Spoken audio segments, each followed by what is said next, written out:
Our Nuggets fans, welcome into Pickaxe and Roll. Brett's our good friends here at FanDuel. I'm your host, Ryan Blackburn at NBA Blackburn on Twitter, part of the Mile High Sports Podcast Network. And I am here. I am ready to discuss the Denver Nuggets, who continue to look amazing, spectacular, fantastic.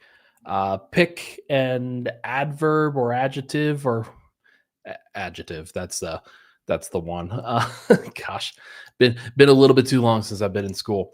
On today's episode, we're going to talk about last night's win over the Chicago Bulls. The Nuggets put together, I would say, what looked like an actual dress rehearsal. I thought the last one looked like a dress rehearsal. This one looked like a dress rehearsal, a game that they actually really wanted to load up for and see if they could put together some good rotations and amp up the pressure and things like that. And lo and behold, the starters thrived. They look very good.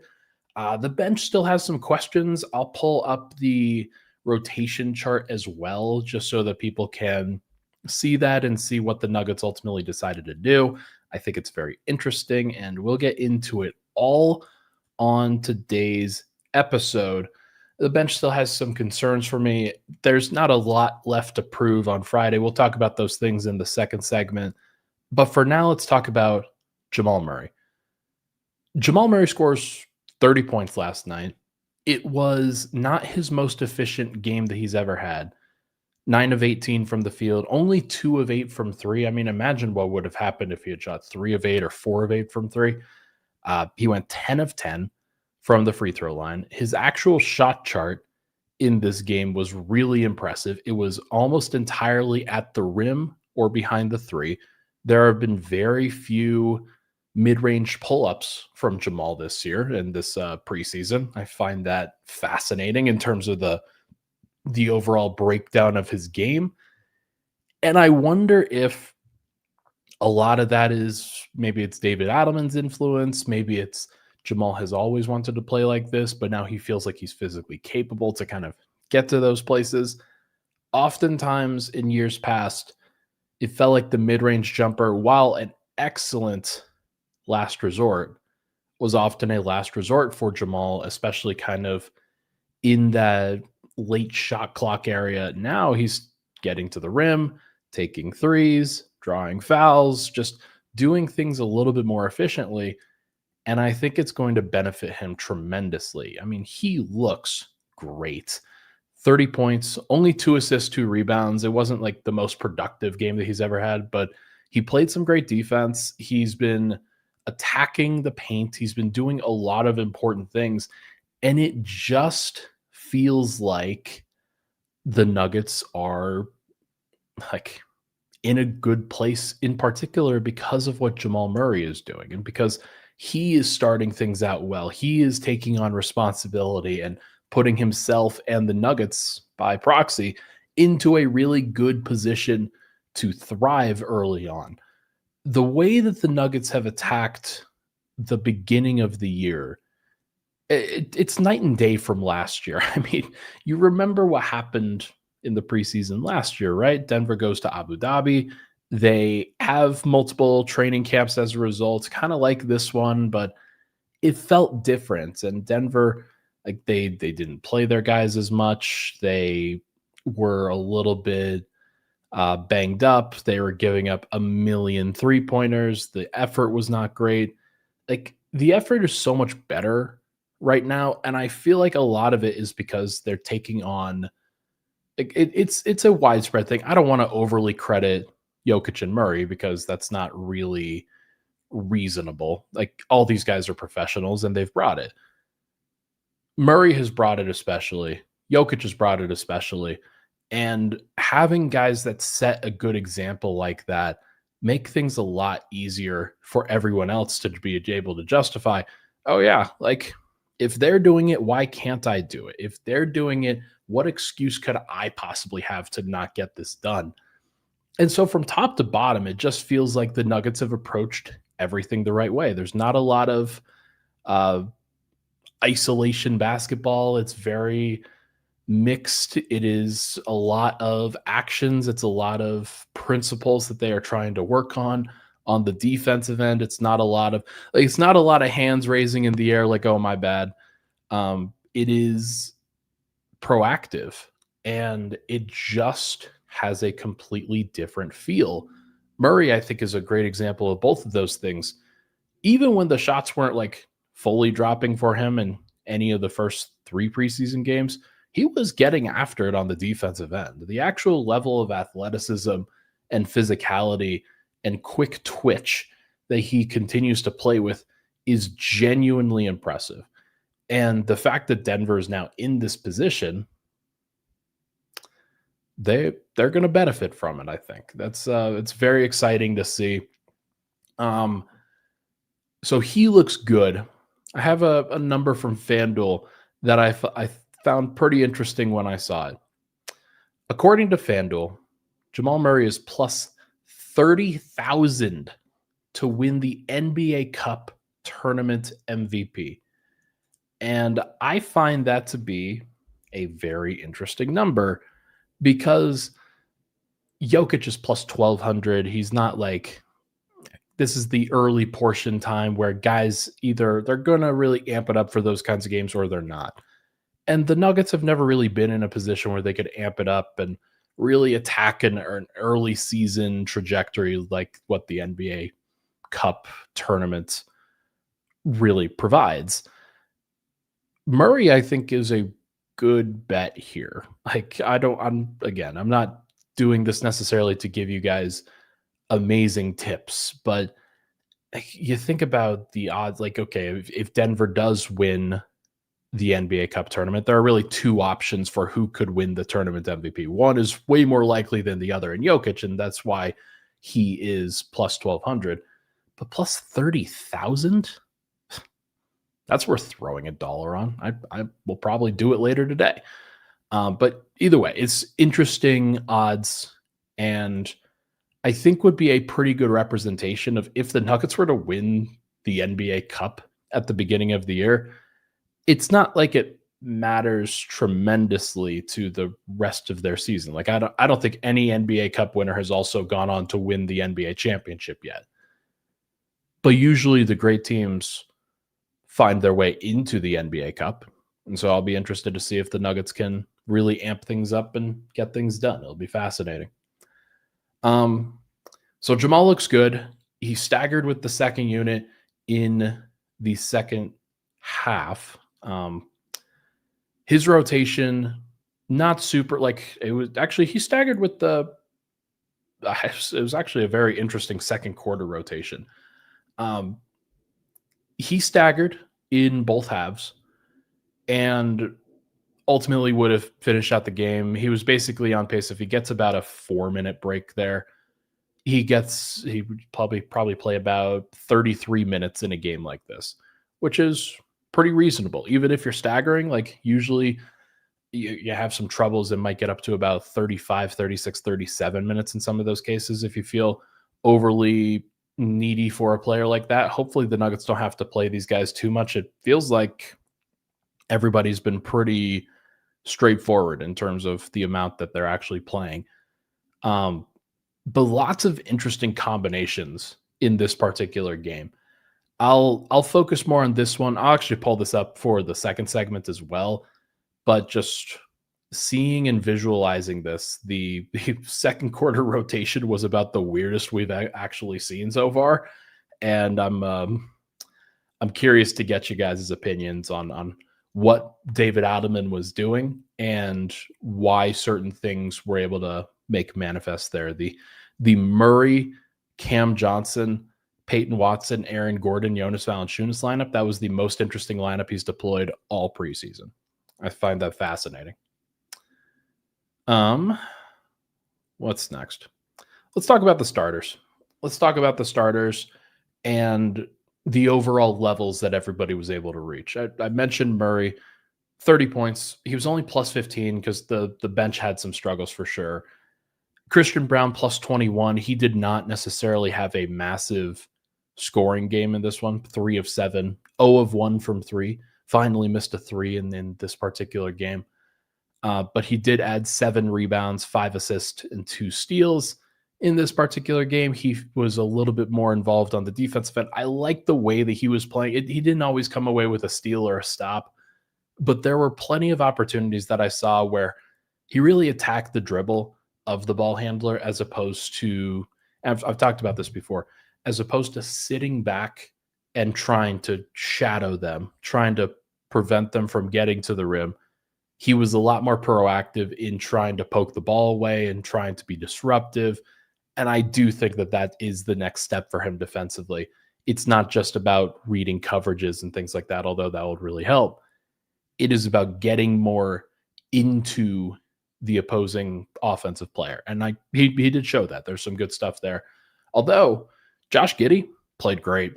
Josh Giddey was fantastic in this game. I was really impressed with him. He had 25 points, 9 rebounds, 6 assists, shot the ball extremely efficiently. I'm not sure that was all Christian Braun. There's plenty of other guys that Giddey attacked. Bruce Brown, notably one of them a couple times. But he's just a very interesting developmental project for them. Aaron Gordon continues to look good as well. 6 of 11 from the field, 2 of 3 from 3, 3 of 3 from the free throw line. Not a super involved game in other facets. 4 rebounds, although 3 offensive. I think a fair amount of those were his own misses that he was able to tip in. 1 assist, 1 steal, but a plus 32 in 22 minutes. Really emblematic of the Nuggets just knowing how to play and knowing what to do when he was out there. They were impressive in those minutes and had some big runs. There was a big 16-0 run in the first quarter where the starters were out there. Basically, it went from about 10-10 to 26-10 over like a 2-minute stretch. It was very impressive. The Nuggets got to a place where they were just unstoppable on that end of the floor. And a lot of it is because they were unable to be stopped from getting to the rim. Murray took a lot of shots at the rim, but so did Aaron Gordon. And so did Nikola Jokic, who was 18 points, 8 rebounds, 8 assists, ho-hum, 7 of 10 from the field. We might see a fair amount of games like this. I hope that there are a number of games that Jokic has in his future where he plays fewer than 30 minutes. Only 24 minutes in this game I thought was pretty impressive. And one of the things that the Nuggets will hope to do with having Valanciunas out there, but also maybe, hey, let's see what happens when you deploy Spencer Jones as a defensive option. And he played small ball center to end the half. There are a lot of different ways that the Nuggets can play. Whether they're all going to be successful or not remains to be seen. But if they're successful enough, then Jokic can have those minutes come down. And I mean, hard to really argue with that stat line that he put together. I thought his defense was okay in this zone. There were some good times. There were some bad times. But just overall, like the levels that Denver's able to reach on the offensive end are pretty solid. I am the Forsaken asks, thoughts on the defense? Overall, I think the defense was good when the Nuggets were trying to be good on defense. They did have some moments that the early 16-0 run that they have, if you remember, like that was a trait of the championship team and even of the year after, where the Nuggets could just blitz out these 15-0 runs on a consistent basis. And it would change the tenor of the game, of course. It would change the flow, where Denver looking a little shaky, not necessarily sure how they're going to win a game. And then they turn it on and they really like blitz the opposing team out of the gym. And that is how you win. They had that in the first quarter of this one. And there were stretches where they were really able to lock in and then take advantage of the fact that their offense is unstoppable right now. I think that it's going to be more of a regular season and playoff thing than necessarily a preseason thing. But this is going to be something like David Adelman actually made mention of this to the team in the locker room postgame, that you can't get bored of your success. You cannot get bored of playing good defense and winning basketball. That's something that the Nuggets are going to have to fight against throughout a long and arduous 82-game season. For that reason, I do not think they're going to be a top 10 defense or anything close to that. But they did show that level. They did show that level in like spurts in this game. And that to me is more encouraging because they never really showed that last year ever. I never once felt like they were a good defense.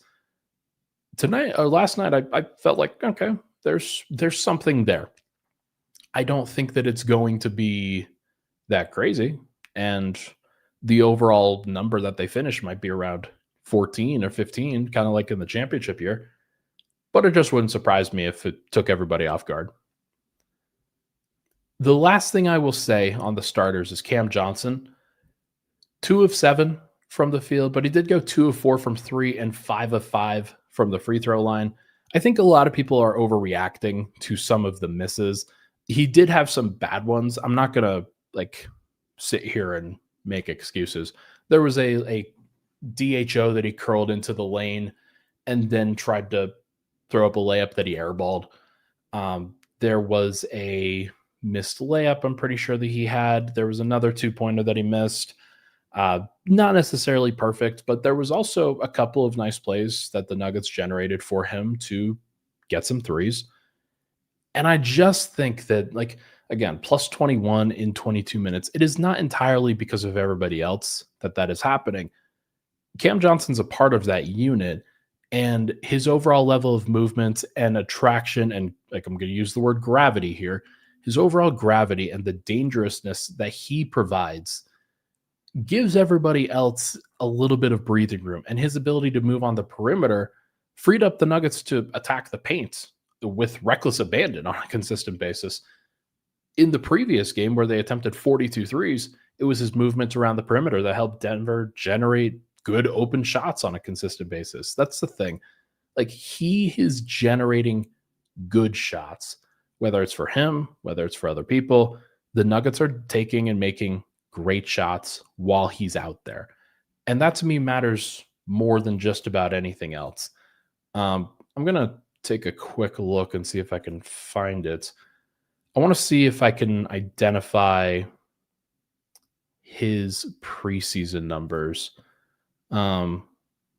Because I think it matters to me that, like, a lot of these guys are like, okay, the numbers are not fully updated on NBA.com, but the last I checked, Cam Johnson had the highest offensive rating of any Nugget so far this year, except for Deron Holmes in like 6 minutes.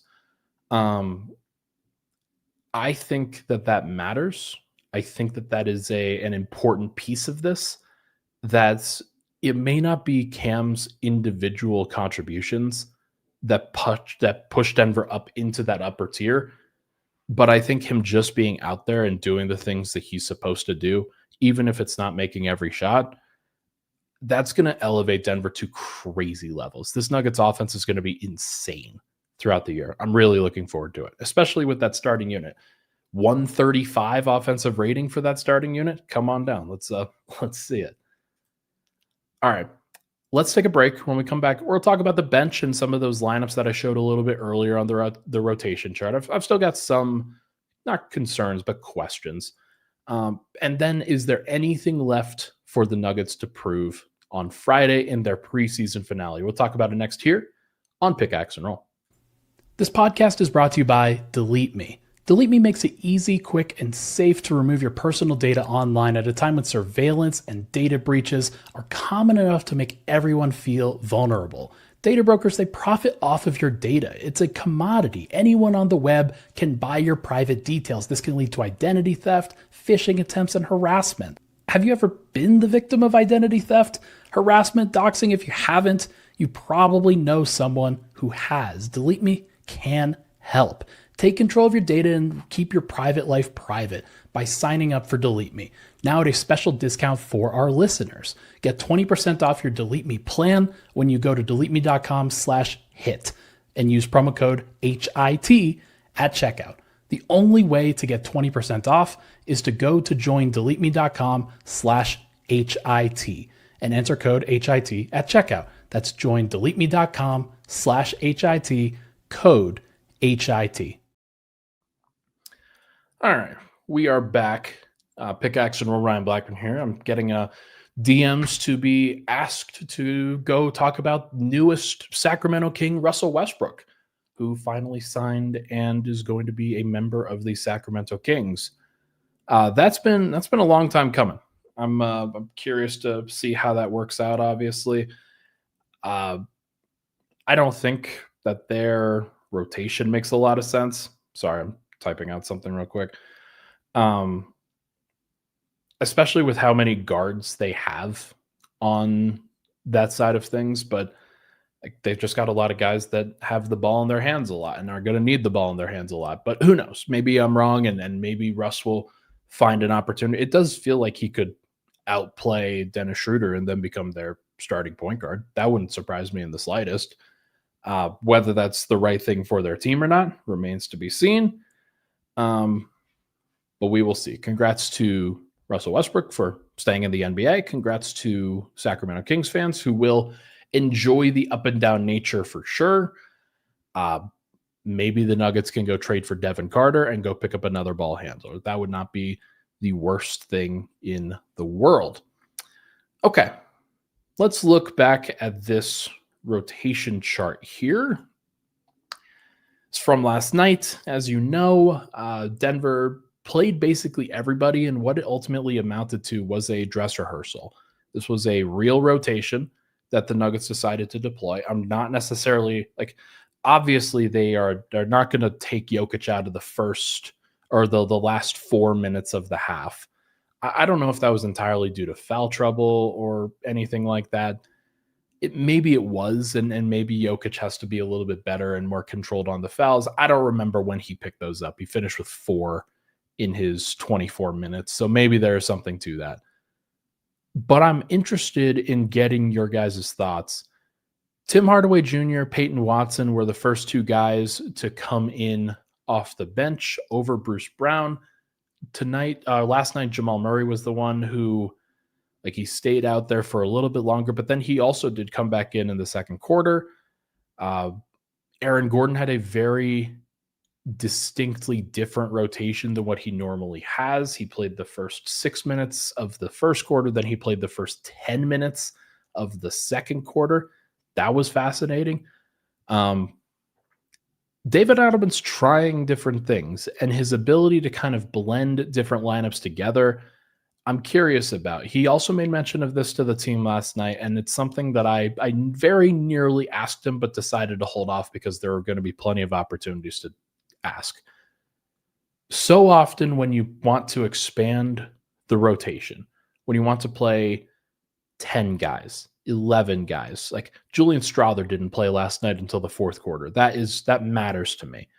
Jalen Pickett didn't play. Deron Holmes, Zeke Naji didn't play. It was actually Spencer Jones playing the final 2 minutes of the half. And clearly that's somebody who has earned the right, and he has played very hard and been pretty good, especially defensively. But the Nuggets mostly played a 9-man rotation, and I thought that was pretty representative of what we can expect in the regular season. If the Nuggets want to open it back up to 10 or 11 guys, then what you're going to have happen is guys playing at disparate times. You might see a rotation like what Cam Johnson played, where he played the first 6 minutes, then he came out and came back in and played another 7 minutes, and then he didn't play for the rest of the half. That's a weird rotation. Aaron Gordon, same thing, played the first 6 minutes, came out, then he came back in at the beginning of the second quarter, played another 10 minutes.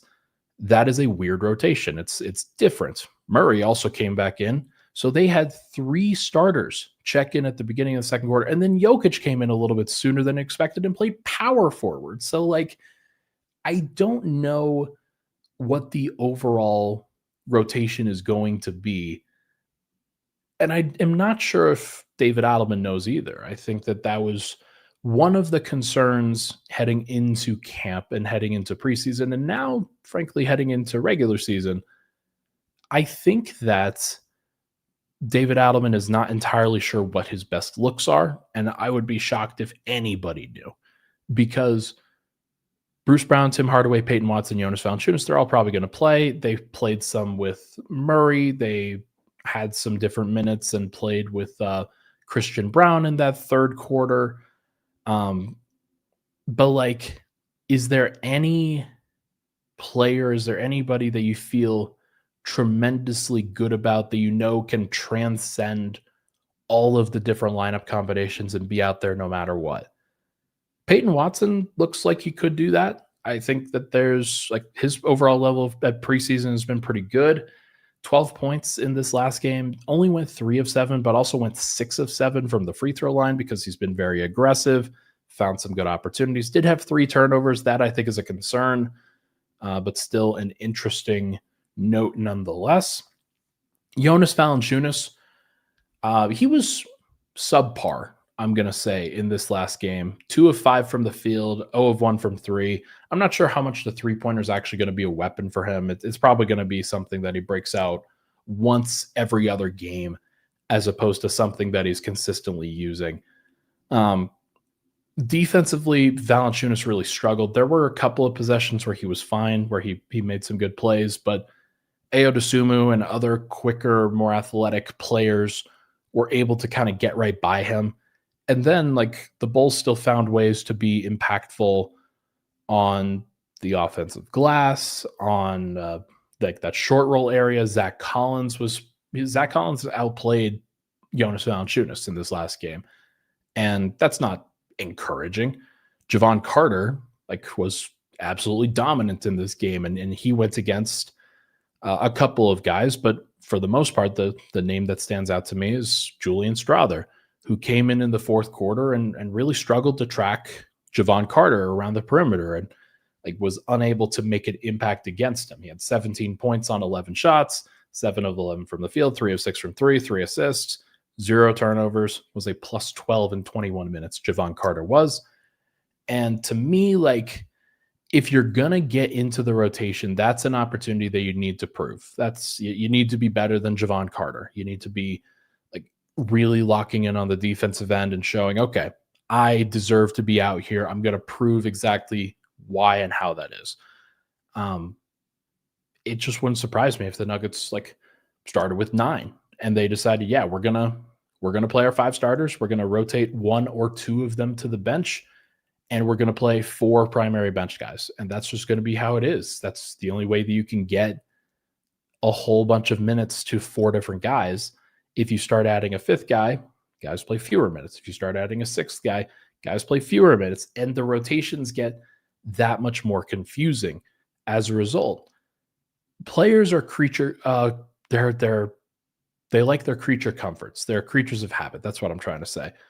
They like to know when and how they are going to be deployed. And it takes a special group and a very willing, I would say, an opportunist in a lot of ways to just be like, hey, I'll play whenever you need me to play. I don't care. Most of these guys have very specific desires for what their rotations are going to be, for when and how they're going to play. They want to know when they're coming in. They want to know how many minutes they're going to play. They want to be able to prepare for that. That is the goal.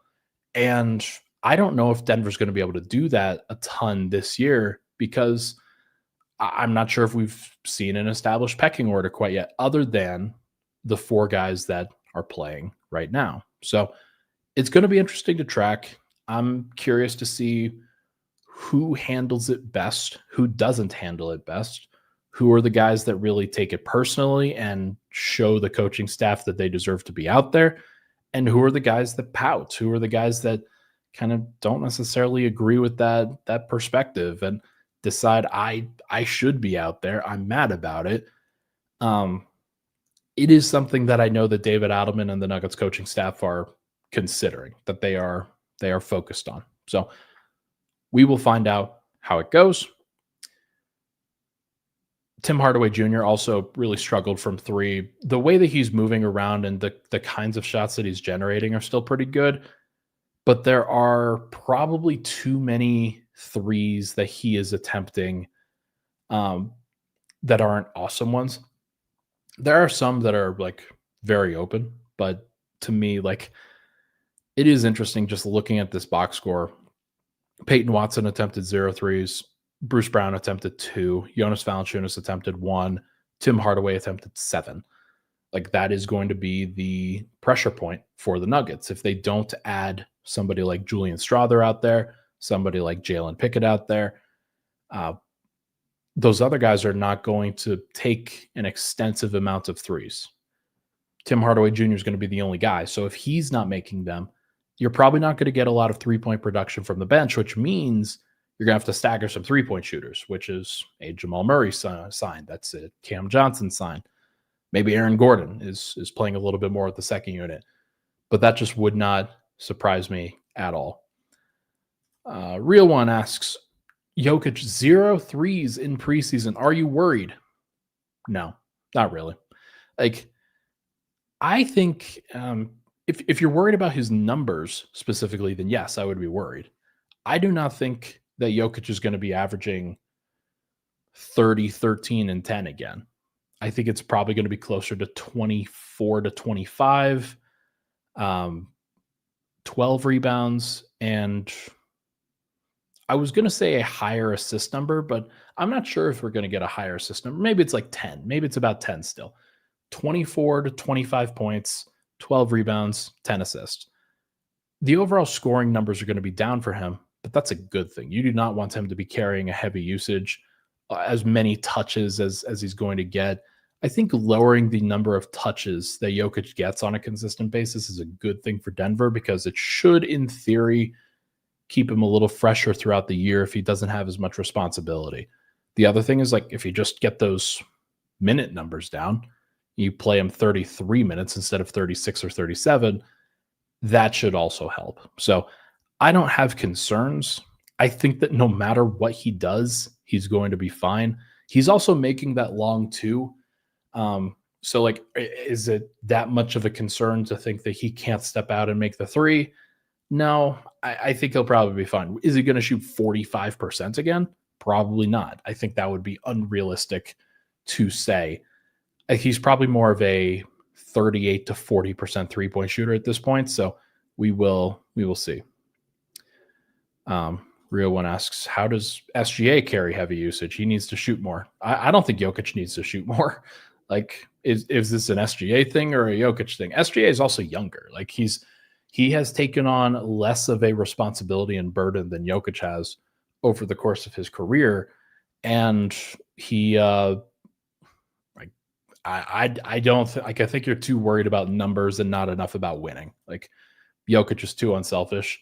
It's preseason. He's trying to get some things going. Like, he'll be selfish at various points during the regular season, but I also don't know if he's going to have to be. So that's encouraging. People should be pretty happy with that. Just because you don't want them to have to feel like, oh, I got to go for 40 tonight just to keep us in this game. No, you could win by scoring 25 and then getting everybody else involved. That's just fine. Last thing. Actually, two more things. First one. According to FanDuel, David Adelman is plus 2,200 to win Coach of the Year. His odds have dropped for some reason. I'm not really sure why. I wonder if it's just public money that is coming in and people assuming various things about what guys are going to do, what teams are going to look like. If the Nuggets win 58 to 60 games, I'm not saying that they're going to, but on the chance that they do, like, how many other people do you think are going to be credited other than Nikola Jokic for an MVP or David Adelman for Coach of the Year? The question is, like, the answer is probably nobody. Like, maybe Jamal Murray gets to an all-star game, but Aaron Gordon's not going to be an all-star. Christian Brown's not going to be an all-star. Cam Johnson's not going to be an all-star. Nobody else is going to make All-NBA.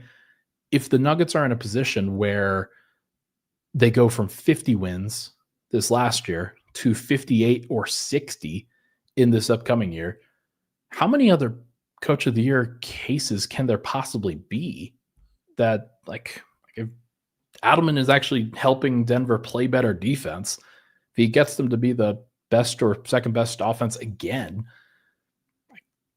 that to me sounds like a pretty strong case for Coach of the Year. Like, sure, there might be some other guys that, like, there's the Coach of the Year case usually goes to a team or goes to a player or a coach of a surprising team where, hey, you didn't expect them to do that. And then in general, like he just finds a way and they overperform their expectations. I I don't know if that's what should happen this year. I think that Alderman has a really good case.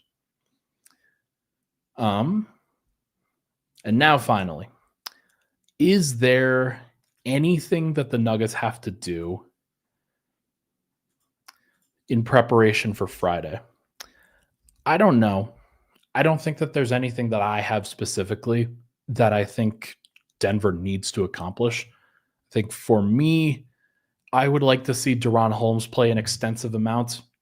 I think that you're going to see the starters rest. You're probably going to see no starters. You probably won't see Jonas Valanciunas. You won't see Bruce Brown. You won't see Tim Hardaway Jr. I'd be shocked, frankly, if any of those guys played. I think that the fifth and final preseason game is the right time to get everybody a break. It's also against OKC, so like there's just no reason to play anybody against OKC. I think you've already showed enough. So if you're those other guys, like what is the next step? What is like maybe Peyton Watson is a good option here. Like, can he score? Can he handle the ball? Can Julian Strawther handle the ball against OKC's pressure, against their level of physicality and hands and defensive skills? That's something I'd like to see. I would like to see all of the two-way guys. We haven't really, like, we saw Curtis Jones and he's been good. We've seen Spencer Jones and he's been good. I'd like to see Tamar Bates. Would love to see Moses Brown again. He showed some pretty good things early on. Just a very tall, athletic, like above the rim kind of center. That would be nice to see how Denver kind of handles that. Maybe Jalen Pickett can show that he deserves some playing time and that he's like certainly capable of 10 assists and 15 points if he gets the right opportunity. But beyond that, there's not a lot left to show for Denver. There's not a lot of opportunity, obviously, to show, but I just think that the Nuggets are who they are, and they've proven enough over the course of the 4 games. They're 3-1 now in preseason, and there's just not a ton left that I need to see in order to say, yeah, they're a championship contender. They are who we thought they were. Cody says Kessler Edwards. Maybe there's an opportunity. I do think that Spencer Jones has kind of filled that gap, filled that void at least a little bit, but you can never have enough versatile, defensive-minded athletic wings. So let's see Kessler Edwards. Let's see what he can do.